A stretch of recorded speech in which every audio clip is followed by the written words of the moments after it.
Hello and welcome to Fragrance University. My name is Caitlin. We just wrapped up on our videos on melt and pour soap, so it's time to take a step up to the next level of soap making, cold process. We've mentioned cold process many times in our previous videos, and you might already have an idea of what it is, but we'll be going into much more detail now.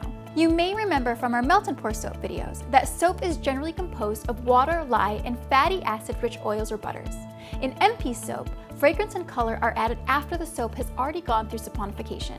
Cold process, on the other hand, is truly making soap from scratch. Fragrance, color, and any other extra ingredients are added along with the main components. We've mentioned over and over again about how important measurements and calculations are when making cold process soap, but don't let this intimidate you.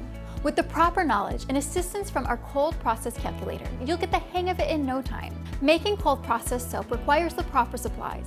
Containers and mixing bowls for use with cold process soap should be non-reactive.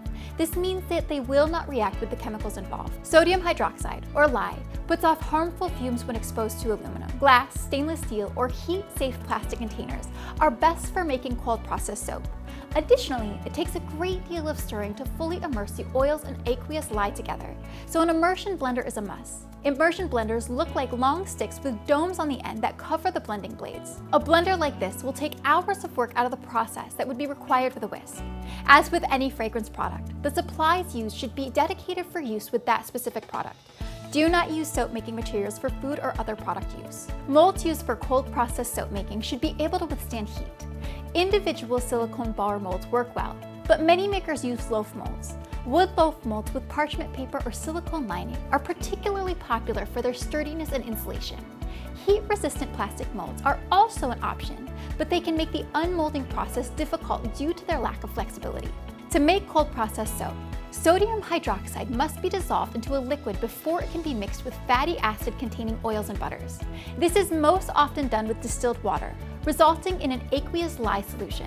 The use of distilled water is important to ensure it's had all of its impurities and minerals removed. Even though water is the easiest liquid to use, advanced cold process recipes can be made using goat's milk, coconut water, and even beer.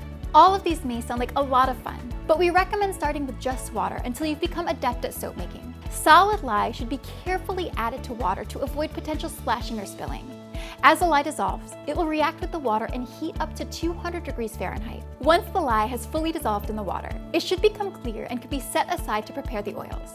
Some are solid and need to be melted beforehand. When you combine the oils and the lye water solution, the two should be within 10 degrees of each other. 120 to 130 degrees is usually the temperature at which the two will be mixed. Always add the aqueous lye to the oils and not the other way around. This will keep the lye from splashing onto you or other surfaces. From here, the two need to be blended together until they're fully immersed with one another. This should be done in variations of blending pulses and stirring with the blender while it's off. The mixture will become pale and milky in appearance the moment that the two are added with each other. It will begin to thicken in consistency as the two blend. You will see streaks of oil throughout the creamy mixture until trace is reached. You may have heard us mention trace a couple times in our previous soap videos, so let's go over what exactly that means now. Once trace occurs, the saponification process has commenced and the aqueous lye and oil mixture will completely emulsify. At this point, all of the lye should have been fully reacted with the oils to create new soap molecules. When the initial light trace is reached, the soap will resemble heavy cream or cake batter in consistency.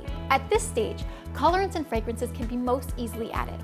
This is also the ideal stage for achieving swirls and designs in the soap. If the mixture is blended more, it will reach medium trace. Medium trace is slightly thicker and can be identified by the trails of soap left on the top of the mixture when the blender is left to drip. If the soap is blended even more, it will reach thick trace. At this stage, the soap will look like thick pudding. It is difficult to add colorants and fragrances when the trace is thick, and the soap will need to be scooped rather than poured into the desired molds. Stay tuned for our cold process decor video to find out how thick trace is great for making frosting and building a stable foundation for your soaps. The speed at which trace occurs depends on many factors. Additives such as milks and creams will cool down the mixture, making trace faster. Likewise, certain fragrances can also affect the speed of trace, so it's recommended to slowly whisk in fragrances as opposed to blending them with your immersion blender. Even the fatty acid-containing ingredients used in your soap will play a role in trace. Each of the fats and oils used to make cold process soap have their own unique characteristics that give them their moisturizing and lathery capabilities. Some are richer than others, while others provide superior cleansing. They are combined in varying recipes and ratios, so each of their qualities can work together without making a bar of soap too soft or too harsh on your skin. Some can even help create more intricate designs by slowing down the chemical process of saponification. For example, oils that are low in fatty acids slow down trace. After trace occurs, the mixture will get thicker and thicker as blending continues. This can make it difficult to make detailed swirls and designs that require a thinner consistency of soap. As such, keep an eye out for oils that have lower amounts of fatty acids within them if this is your goal. Alternatively, oils that are rich with fatty acids make for incredibly moisturizing and luxurious soap.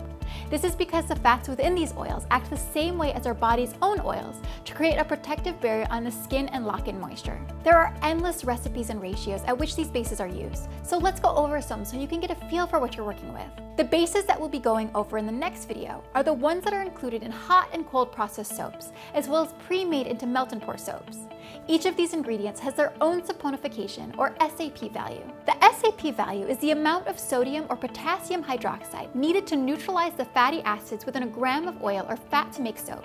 The value differs from ingredient to ingredient because each of them contains their own varying makeup of different fatty acids. As we go through the list of some of the most common soap bases in our next video, we'll include their SAP values for you to use as reference. Until then, thank you for watching Fragrance U, and I'm Caitlin. We'll see you next time. Bye.